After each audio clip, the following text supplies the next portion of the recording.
लोके सीधा सड़क कहते जगन्नाथ बोले ही किसी ना जगत मना करती विभिन्न कथा से कथा जहाँ तुंडे कही हम ना साधु मुखर ता शोभा पाए ना जगन्नाथ विषय जहाँ साधारण लोक मैंने चर्चा करती से काठ पाषाण शिवलिंग हूँ पत्थर ये काठ ये दारू मूर्ति काठ केते जन कहे ये काठ ना ये जगन्नाथ ये जगतर नाथ ये लोक कहते कि जगतर नाथ ये तो बढ़ई तैयारी करिचे ताकू काठ मिस्त्री जे तैयारी करके दारू मूर्ति तैयारी कला ता देहरे पेंट मारिदेल पेंट मार देकी वस्त्र पिंधा देकी थोईदेल तमे मंदिर तोड़ल तमे विग्रह तोड़िल तमे सब किछि कल आ तमे सी कोन भगवान भगवान सेना जीव को बनाती जीव कोन भगवान को बनै पारे ए जगन्नाथ को किए बनैछि आमे तो बनैछि आ ये की जगन्नाथ कोन उत्तर तमे दबो विचित्र कथा लोकंकर सेथिबाय आज अनेक अनेक लोक माने विग्रह को विश्वास करि पारंती नाही किंतु शास्त्र रे कहा जायछि जो माने विग्रह को प्रतिमा ज्ञान करंती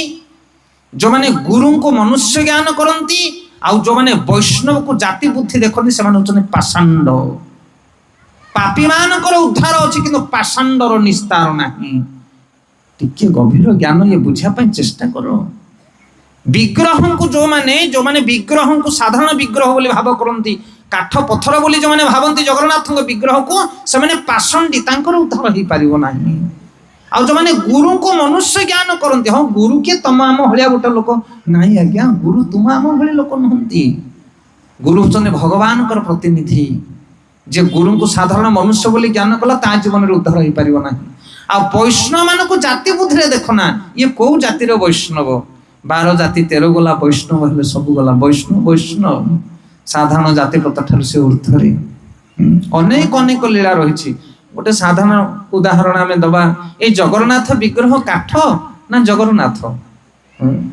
साधारण लिंब काठ आमर जो अच्छे बाड़ी रे सही काठ और यही काठ भितर कौन फरक सी भी तो काठ तुम बारी पटे ताकू तो चिड़िकी तुम जालुच हरि भल चुली रे आको आसिले सकाल धूप देव दे पूजा करुच कहते ना पाषांडी लोक मैंने कथा कहते तुम दांड द्वार पिंढारे कला मुगुनी पत्थर पड़ी ताकू चकुड़ी सब उपरको तलू होच घर भितर को बाहर को पत्थर पड़ी ना नहीं आउ से पत्थर खंडे गोलिया होगी शिवलिंग ताकू सकाल पाइले क्षीर धूप दे पूजा करुच यही कथा कहती पाषांडी माने कहते कथा गोटे उदाहरण आम दौ ये कलिजुगर लोक मान बुझाई ये जो जलिखिया दुकान मानक जलिखिया सब दियंती ना बरा पकुड़ी सिंगड़ा ताकू गोटे पेपर मिले ना कि गोटे ऑयल वाला पेपर से पेपर ऊपर गोटे पॉलिथिन पकई दियंती बरा पकुड़ी दे दियंती खाई देकी तुम ताकू पुड़ा करी कोन करो डस्टबिन ले फेंगी दियो से मध्य गोटे पेपर आ जो 500 टंकिया नोट सेटा पेपर ना सुना आ सेटा पेपर ना सुना सेटा भी पेपर ये जलिखिया खाइबा पेपर सेटा भी पेपर आ 500 टंकिया नोट से भी पेपर दीटा को एका ना अलगा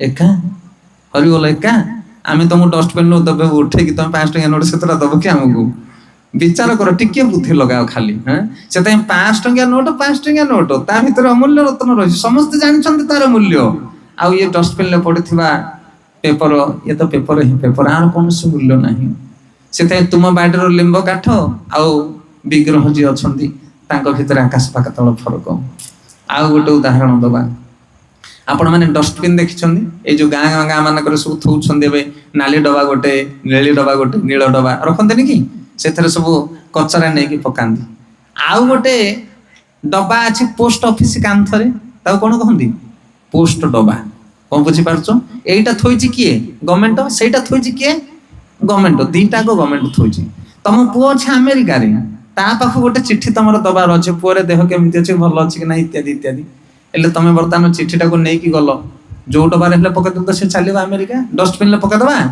हरि बोलो आई डस्टबिन ले पकले से चिट्ठी कोठी की जीवो जाकी कचरा जगह रे पड़िबो आ जदी पोस्ट डबारे पकेबा कोठी जीवो तुम पुओ पाखरे पूरा एड्रेस रे पहुंची जो कौन बुझी पारछन कहा कथा से ताई डबा दीटा को समान गवर्नमेंट थोइची ताकू किंतु एई डबा सेई डबा भीतर आकाश पाताल फरक से ताई विग्रह नुहई तुम साक्षात ब्रजेंद्र नंदन ये विग्रह नुहंती एठी फूल चंदन दाहा दब सीधा सलख भगवान विष्णुंगर मस्तक ता लागि हबो ये विग्रह ये साधारण काठ पत्थर नुहंती ये डस्टबिन डबा नुहंती होचन पोस्ट डबा हरि बोल से ज्ञान करवा दरकार आ ओडिसा रे असंख्य उदाहरण रहिछि जगन्नाथंकर चलंती प्रतिमा विषय रे ए कलिजुगर कथा साक्षी गोपाल आपण माने सुनिथिबे साक्षी गोपालंकर लीला କେତେ କେତେ ଘଟଣା ରହିଛି। ଦୁଇ ଜଣ ବ୍ରାହ୍ମଣ ଯାଇଥିଲେ ବୃନ୍ଦାବନ ତୀର୍ଥ କରିବା ପାଇଁ, ଜଣେ ବୃଦ୍ଧ ବ୍ରାହ୍ମଣ ଆଉ ଜଣେ ଯୁବକ ବ୍ରାହ୍ମଣ। ବୃଦ୍ଧ ବ୍ରାହ୍ମଣ ଚାଲି ଚାଲିକିରି ଥକି ଗଲେ, ସେତେବେଳେ ଟ୍ରେନ ପ୍ଲେନର ବ୍ୟବସ୍ଥା ନଥିଲା, ଚାଲି ଚାଲିକିରି ଯାଆନ୍ତି ଚୁଡ଼ା ଚାଉଳ ଛତୁଆ ନେଇକି। ବହୁତ ବାଟ ପରିଶ୍ରମ ହେଲା ପରେ ବୃଦ୍ଧ ବ୍ରାହ୍ମଣ ଥକି ଯାଆନ୍ତି, ଚାଲି ପାରନ୍ତିନି। ଇଏ ଯୋଉ ଯୁବକ ବ୍ରାହ୍ମଣ ତାଙ୍କ ଗାଁ ପାଖରେ ଯାଇଥାନ୍ତି, ତାଙ୍କର ସେବା କରନ୍ତି, ପାଦ ଘସାମଡ଼ା କରିଦିଅନ୍ତି, ତାଙ୍କ ପାଇଁ ଜଳ ଆଣି ଦିଅନ୍ତି, ବିଭିନ୍ନ ପ୍ରକାର ସେବା କରନ୍ତି। ବୃଦ୍ଧ ବ୍ରାହ୍ମଣ ଜଣକ ବହୁତ ଖୁସି ହେଲେ, କହିଲେ ବାପା ତୁମେ ଯୋଉ ଭଳିଆ ସେବା ମୋର କରିଛ, ମୋ ପୁତ୍ର ଠାରୁ ତୁମେ ବଳକା। ବୃନ୍ଦାବନରେ ଗୋପାଳଙ୍କର ମନ୍ଦିର ଆଗରେ ଠିଆ ହେଇଛନ୍ତି ବ୍ରାହ୍ମଣ ଦୁଇ ଜଣ, ଯୁବକ ବ୍ରାହ୍ମଣ ବୃଦ୍ଧ ବ୍ରାହ୍ମଣ। ବୃଦ୍ଧ ବ୍ରାହ୍ମଣ କହିଲେ ମୁଁ ଗୋପାଳଙ୍କ ଆଗରେ ସାକ୍ଷୀ ରଖିକି କହୁଛି, ମୁଁ ଗାଁକୁ ଗଲେ ମୋର ଗୋଟେ ସୁନ୍ଦର କନ୍ୟା ଅଛି, ମୁଁ ତୁମକୁ ଦାନ କରିବି, କନ୍ୟା ଦାନ କରିବି, ତୁମେ ମୋର ଜ୍ୱାଇଁ ହବ, ଜାମାତା ହବ। ଯୋଉ ଯୁବକ ବ୍ରାହ୍ମଣ ହାତ ଯୋଡୁଛନ୍ତି, କହୁଛନ୍ତି ଏଭଳି ଶପଥ ନିଅନ୍ତୁନି ବ୍ରାହ୍ମଣ ଦେବତା, ଆପଣ ହଉଛନ୍ତି ବଡ ଲୋକ, ଆପଣଙ୍କର ପୁତ୍ର କନ୍ୟା ପତ୍ନୀ ମାନେ ରାଜି ପଡିବେନି ଏ କଥାରେ, ମୁଁ ଦରିଦ୍ର ସାଧାରଣ ଲୋକ ଗୋଟେ ମୁଁ। କିନ୍ତୁ ବୃଦ୍ଧ ବ୍ରାହ୍ମଣ କହିଲେ ନା, ଘର ଲୋକ ଯାହା ବି କହନ୍ତୁ, ତୁମେ ମୋର ଯାହା ସେବା କରୁଛ ମୁଁ ତୁମର ଋଣ ଶୁଝି ପାରିବି ନାହିଁ, ମୁଁ କନ୍ୟା ଦାନ କରିବି ତମକୁ। ଦୁଇ ବ୍ରାହ୍ମଣ ଯାକ ଗାଁରେ ଆସିକି ପହଞ୍ଚିଲେ। ଘରକୁ ଆସିକି ପହଞ୍ଚିଲା ପରେ ବୃଦ୍ଧ ବ୍ରାହ୍ମଣ ତାଙ୍କ ପତ୍ନୀକି କହିଲେ, କହିଲେ ବୁଝିଲ ସେବା ବହୁତ କରିଛି ପିଲାଟି, ତାକୁ ମୋ ଝିଅଟାକୁ ଦେବା ପାଇଁ ଇଚ୍ଛା କରୁଛି। ବୁଢୀ ଭାରି କ୍ରୋଧ କଲା, ବ୍ରାହ୍ମଣ ତମେ ଜାଣିପାରୁନ, କଥା କହୁଛ ତମେ, ପିଲାମାନେ ଆମର ଏ କଥାକୁ ଶୁଣିବେ, ତାର କଣ ଅଛି ସେ ଦରିଦ୍ର, ତାକୁ ଦବା ଆମ ଝିଅକୁ। ବୁଢାର ପାଟି ବନ୍ଦ ହେଇଗଲା, ଆଉ କିଛି କହିପାରିଲା ନାହିଁ। ଦିନ ପରେ ଦିନ ଗଡି ଚାଲିଲା, ମାସେ ଦୁଇ ମାସ ପରେ ଏଇ ଯୁବକ ବ୍ରାହ୍ମଣ ଜଣକ ଭାବୁଛନ୍ତି, କହୁଛନ୍ତି ଆହା ବୃଦ୍ଧ ଅବସ୍ଥାରେ ବ୍ରାହ୍ମଣ ଦେବତା ଶପଥ କଲେ, ଭଗବାନଙ୍କ ଆଗରେ ଯଦି ସେ ଶପଥକୁ ସେ ପୂର୍ଣ୍ଣ ନ କରି ମୃତ୍ୟୁବରଣ କରିବେ, ତାହେଲେ ତାଙ୍କର ନରକ ଗତି ହବ। ମୋର ତାଙ୍କ କନ୍ୟାକୁ ବିବାହ କରିବାକୁ ଇଚ୍ଛା ନାହିଁ, ଏବେ ବି ନାହିଁ, ଆଗେ ମଧ୍ୟ ନଥିଲା, କାରଣ ମୁଁ ପ୍ରଥମରୁ ବି ମନା କରୁଛି ଏ ଶପଥ କରନ୍ତୁନି। କିନ୍ତୁ ସେ ବ୍ରାହ୍ମଣଙ୍କର ଦଶା କଣ ହବ? କିଛି ଦିନ ପରେ ସେ ଆସିକି ତାଙ୍କ ଘରେ ପହଞ୍ଚିଲେ। ଯୁବକ ବ୍ରାହ୍ମଣ ବୁଦ୍ଧ ବ୍ରାହ୍ମଣଙ୍କୁ ପଚାରିଲେ, କହିଲେ ଆଜ୍ଞା ଆପଣ ଶପଥ କରିଥିଲେ ନା? ମୋର କିଛି ମନେ ପଡୁନି। ହରିଗଲ କଣ କହୁଛନ୍ତି? କହୁଛନ୍ତି ମୋର କିଛି ମନେ ପଡୁନି, କାରଣ ସିଏ ଆଉ ନା ଦେଖନ୍ତୁ ଏଭଳି କଥା କୁହନ୍ତୁନି, ଆପଣଙ୍କୁ ଅପରାଧ ଲାଗିବ ନା, ମୁଁ କଣ କରିବି, ମୁଁ କିଙ୍କର ତବେ ବି ମନ ଜାଣିପାରିଲେ ଏ କଥା। ତାପରେ ତାଙ୍କର ପୁତ୍ର ମାନେ ଆସିଲେ, କହିଲେ କଣ ହେଇଛି, ଆମ ବାପାକୁ ତମେ ଠକାମି କରୁଛ, କିଛି କଣ ଦେଇଛ ତାଙ୍କୁ ସେଠି, ବୃନ୍ଦାବନରେ କଣ ତାଙ୍କୁ ତୀର୍ଥ ସ୍ଥାନରେ କରିଦେଇଛ, ଆମ ଝିଅକୁ ବାହା ହେବା ପାଇଁ ତମେ ପ୍ଲାନ୍ କରିଛ, ତମ ମିଛର କାମ ଚାଲିବ ନାହିଁ, ତମକୁ ମାଟ ଦେବୁ, ଏହା କରିବୁ ସେୟା କରିବୁ, ଦୁନିଆ କଥା କହିଲେ। କିଏ ଥିଲା ସାକ୍ଷୀ କୁହ ସେଠି? ପଞ୍ଚାୟତ ଲୋକ ଆସିକି ପହଞ୍ଚିଗଲେ, ଗାଁର ବଡ ବଡ ଲୋକମାନେ କହିଲେ ଦେଖ, ତୁମକୁ ଯଦି ବାପା ଶପଥ କରିଛନ୍ତି ଗୋପାଳ ଆଗରେ, ତାହେଲେ ସାକ୍ଷୀ କିଏ ଯଦି ଥିବ ତାହେଲେ କୁହ, ଆମେ ସେ କଥାକୁ ସ୍ୱୀକାର କରିବୁ। ଯୁବକ ବ୍ରାହ୍ମଣ କହୁଛନ୍ତି ସାକ୍ଷୀ କିଏ ନାହାନ୍ତି, ଜଣେ ଥିଲେ, ସେ ହଉଛନ୍ତି ଗୋପାଳ। ଗୋପାଳଙ୍କ ଆଗରେ ତମ ବାପା ଶପଥ କରିଥିଲେ, ନା ଯାও ଗୋପାଳ ଯଦି ଆସିକି ସାକ୍ଷୀ ଦେବେ ଗାଁରେ, ତାହେଲେ ଆମେ ଝିଅକୁ ବାହା କରିଦବା। ହରିବଲ। ଯୁବକ ବ୍ରାହ୍ମଣ କହିଲେ ଠିକ ଅଛି, ମୁଁ ଡାକିବି ଯାଇକି ଗୋପାଳଙ୍କୁ। ବୃନ୍ଦାବନ ପୁଣି ଚାଲି ଚାଲି ଗଲେ ଓଡିଶା ପ୍ରଦେଶରୁ, ଯାଇକି ପହଞ୍ଚିଲେ ଗୋପାଳଙ୍କ ପାଖରେ, ହାତ ଯୋଡ଼ିକି ଠିଆ ହେଲେ, କହିଲେ ହେ ଗୋପାଳ, ଆପଣଙ୍କ ଆଗରେ ସାକ୍ଷୀ ଦେଇଥିଲେ ବୃଦ୍ଧ ବ୍ରାହ୍ମଣ, ଆପଣ ଆସନ୍ତୁ ସେ ବୃଦ୍ଧଙ୍କର ଶପଥକୁ ରକ୍ଷା କରନ୍ତୁ, ତାଙ୍କୁ ନରକ ଗମନରୁ ରକ୍ଷା କରନ୍ତୁ, ମୋର ଝିଅ ପ୍ରତି ଆସକ୍ତି ନାହିଁ। ଗୋପାଳ କଥା କହିଲେନି, ଦୀର୍ଘ ସମୟ ଧରି ଠିଆ ହେଲେ ଯୁବକ ବ୍ରାହ୍ମଣ ଜଣକ। ବହୁ ସମୟ ପ୍ରତୀକ୍ଷା ପରେ ଗୋପାଳ ପାଟି ଖୋଲି କହୁଛନ୍ତି ବ୍ରାହ୍ମଣ, ମୁଁ କଣ ଚାଲିକି ଯାଇପାରିବି, ମୁଁ ପୁରା ବିଗ୍ରହ ପ୍ରତିମା, ମୁଁ କେମିତି ଚାଲିକି ଯିବି ଏତେ ଦୂର, ବିଗ୍ରହ କଣ ଚାଲିବାର କୋଉଠି ତମେ ଶୁଣିଛ? ତାପରେ ଯୁବକ ବ୍ରାହ୍ମଣ କହୁଛନ୍ତି ପ୍ରଭୁ ଛଳନା କରନି, ଯୋଉ ବିଗ୍ରହ କଥା କହିପାରେ ଆଉ ସେ କଣ ଚାଲିପାରିବ ନାହିଁ? ଭକ୍ତ ପାଖରେ ଭଗବାନ ସବୁବେଳେ ହାରି ଯାଆନ୍ତି, ସେଥିପାଇଁ ଭଗବାନ ଆଉ କଣ ଦେବେ ଉତ୍ତର କହିବେ? ସତ କଥା, ମୁଁ କଥା ଯଦି କହୁଛି ଚାଲି କାହିଁ ନ ପାରିବି? କହିଲେ ପ୍ରଭୁ ଛଳନା କରନି, ଆସନ୍ତୁ, ମୋ ପାଇଁ ନହେଲା ନାହିଁ, ସେ ବୃଦ୍ଧ ବ୍ରାହ୍ମଣ ପାଇଁ ଟିକେ ଆସିଯାଆନ୍ତୁ, ଜଗତର କୀର୍ତ୍ତି ରଖନ୍ତୁ। ତାପରେ ଭଗବାନ କହୁଛନ୍ତି ଠିକ ଅଛି, ତୋର ସେରକୁ ମୋର ସେରେ, ହରିବୋଲ, ଦିଶର ଚାଉଳ ରାନ୍ଧିବୁ, ମତେ ସବୁବେଳେ ଭୋଗ ଲଗେଇ ଲଗେଇ ଧରିକି ଯିବୁ। ବିଚିତ୍ର କଥା, ଇଏ କୋଉ ସତ୍ୟ ତ୍ରେତା ଦ୍ୱାପର ଯୁଗର କଥା ନୁହଁ, ଏଇ କଳି କାଳର କଥା। ତାପରେ ଯୁବକ ବ୍ରାହ୍ମଣ ଆଗରେ ଆଗରେ ଚାଲୁଥାନ୍ତି, ପଛରେ ଭଗବାନ ମୁରଲୀଧର ଗୋପାଳ ଆସୁଥାନ୍ତି। କହିଲେ ପ୍ରଭୁ ତମେ କୋଉଠି ଅଟକି ଯିବ ମୁଁ ଜାଣିପାରିବିନି, ତମେ ତ ଭାରି ଛଳିଆ, ନା ରେ ପାଦରେ ପାଉଁଜି ମୋର ଅଛି, ଋଣୁ ଝୁଣୁ ବାଜୁଥିବ, ତୁ ଆଗରେ ଯାଉଥିବୁ ତ ପଛରେ ପଛରେ ମୁଁ ଯାଉଥିବି।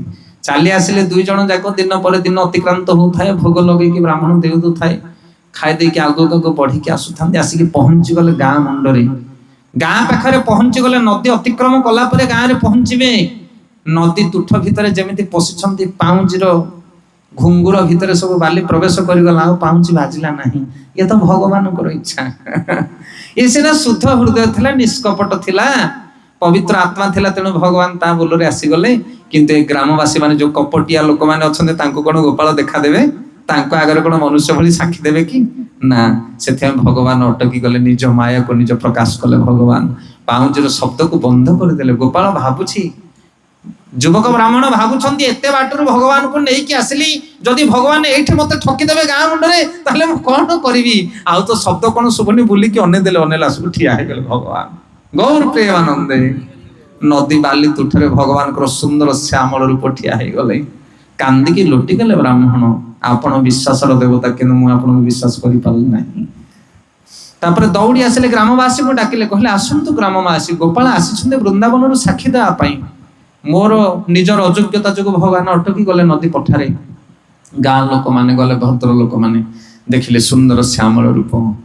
ଏତେ ବଡ଼ ବିଗ୍ରହକୁ ତ ବ୍ରାହ୍ମଣ ଟେକି ଆଣିପାରିବନି ରାତାରାତି, କୋଉଠୁ ନିଶ୍ଚୟ ଗୋପାଳ ଆସିଛନ୍ତି। ବିଶ୍ୱାସ କଲେ ସମସ୍ତେ। ଆଉ ସେଇ ଦିନ ଠାରୁ ସାକ୍ଷୀ ଗୋପାଳ ଭାବରେ ବିଦ୍ୟମାନ ଅଦ୍ୟାବଧି। ଅନେକ ଲୀଳା ତାଙ୍କର ରହିଛି। ସେଥିପାଇଁ ସାକ୍ଷୀ ଦେବା ପାଇଁ ଭଗବାନ ବୃନ୍ଦାବନରୁ ଓଡ଼ିଶା ଚାଲି ଆସିଲେ। ସେ ସାକ୍ଷୀ ଗୋପାଳ, ଅସଂଖ୍ୟ ଲୀଳା ଭଗବାନଙ୍କର। ଆପଣ କେମିତି କହୁଛନ୍ତି ଏ କାଠ ପଥର? ଇଏ ଅଜ୍ଞାନତା, ଇଏ ବୃଢ଼ତା।